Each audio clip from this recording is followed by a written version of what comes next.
Hey warriors, if you have these traits, you're not just smart, you're dangerous in the best way.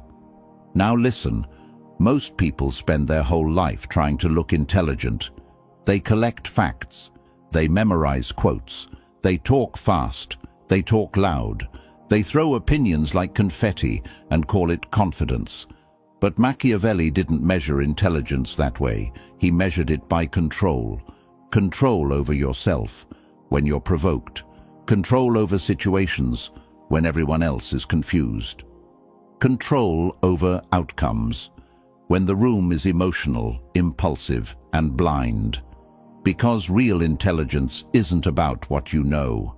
It's about what you can do with what you know, without begging for attention, without exposing your next move, and without losing your position. Most people confuse intelligence with knowledge.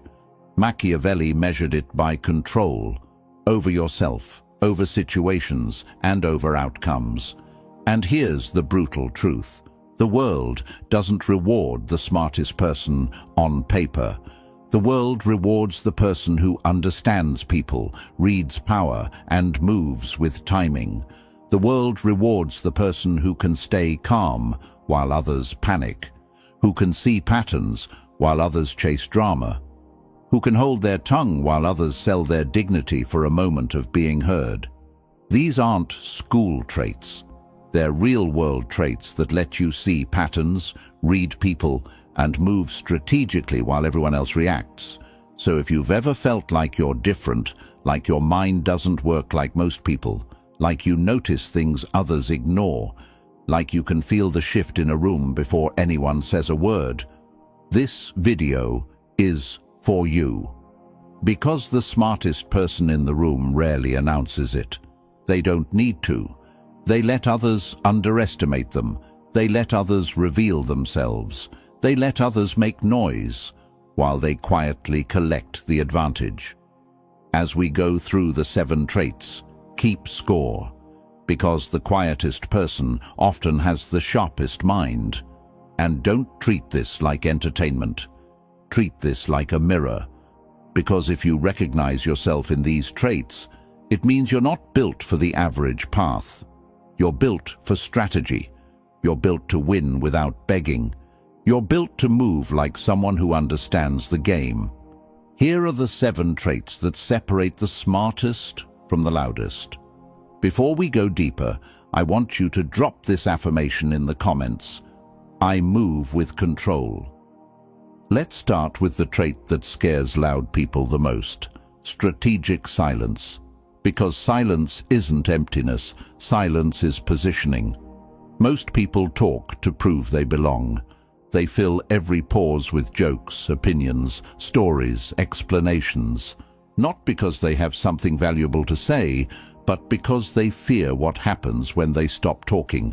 They fear losing attention. They fear being judged. They fear being unseen. But if you have this trait, you don't fear the pause. You understand something most people never learn. Attention is currency. And you don't spend it like a broke man at a casino. You spend it like an investor, carefully, on purpose, only when the return is worth it. That's what strategic silence really is. It's not being shy. It's not being introverted. It's not being soft.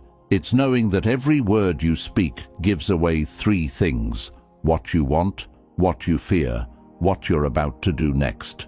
So when the moment isn't right, you don't leak information. You don't expose emotion. You don't reveal your plan just to feel included. You wait. And while you wait, something powerful happens. Other people start talking for you. They explain themselves. They overshare. They justify. They defend. They try to impress. They try to win you over. They try to pull you into their frame. And if you're smart, you don't interrupt that process. Because people always reveal who they are when they feel safe enough to speak without resistance. They reveal their ego when they aren't challenged. They reveal their intentions when you don't argue back. They reveal their weakness when they feel like they're in control. Silence gives them that illusion, so you let them have it. You let them talk long enough to show their priorities. You let them speak long enough to expose their insecurity. You let them go long enough to show the gap between what they claim and what they actually value. This is how you gain advantage without aggression. Strategic silence also changes your presence. When you don't rush to respond, people start watching you. They start measuring you. They start wondering what you're thinking. You become harder to read, and that makes you harder to manipulate. Think about it. The person who talks non-stop is easy to predict. But the person who listens first, that person feels heavier. That person feels sharper. That person feels like they're seeing more than they're saying. And that's exactly what's happening, because you're not using conversations as a stage. You're using them as a scan. You're listening for the real message underneath the words. You're noticing who tries to dominate, who tries to please, who tries to provoke, and who tries to gain status. You're picking up on what they emphasize, what they avoid, and what they repeat when they think it's working. Then, only then, you speak. And when you finally do, your words land differently, because you don't speak in paragraphs. You speak in decisions. You ask one clean question that forces clarity. You drop one sentence that resets the room. You make one calm statement that changes the direction. That's why strategic silence is a sign of intelligence. It turns your voice into a weapon, not a habit.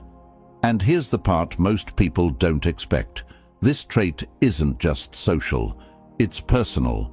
Strategic silence means you can hold yourself back from impulse. It means you don't send the angry text.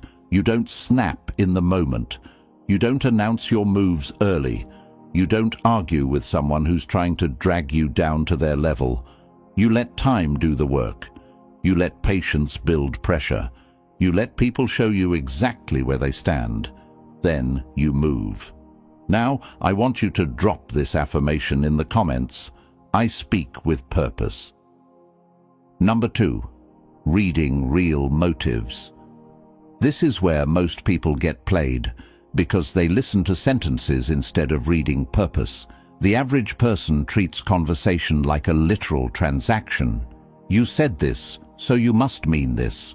They assume everyone is operating with clean intentions, clear logic, and honest delivery. That sounds nice. It's also how people get used, cornered, and manipulated without even noticing. If you have this trait, you don't fall for the surface. You pay attention to what drives the words, because motives don't live inside speeches. Motives live inside behavior, especially behavior under pressure. Anyone can sound reasonable when everything is calm. Anyone can look loyal when there's nothing to lose. Anyone can appear supportive when it costs them nothing. But when there's a choice between their image and their interest, that's when the real person shows up. So you don't just ask, what did they say? You ask, what are they trying to get? And you don't need paranoia to do this. You just need awareness. You notice who only shows up when they need something. You notice who becomes friendly right before they make a request. You notice who praises you in public but undermines you in private. You notice who always has an excuse but never has accountability. You notice who changes their story depending on the audience. That's not negativity. That's intelligence. Because once you can read motive, you stop making emotional decisions based on someone's performance. You stop being pulled by guilt, flattery, urgency, or pressure.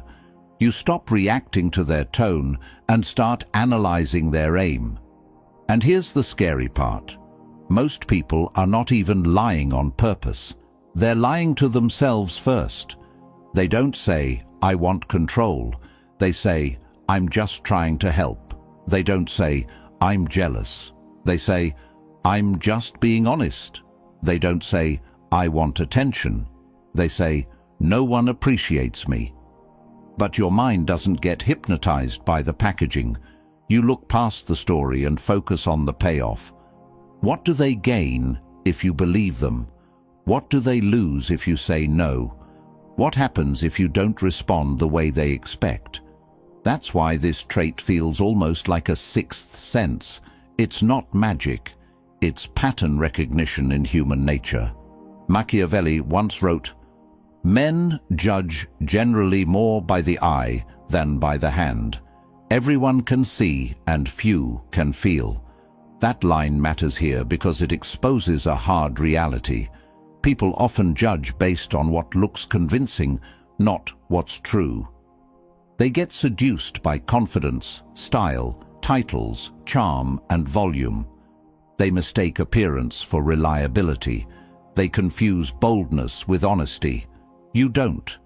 You understand that the smoothest talker in the room may be the most dangerous one, because they know how to sell a version of themselves that gets them what they want.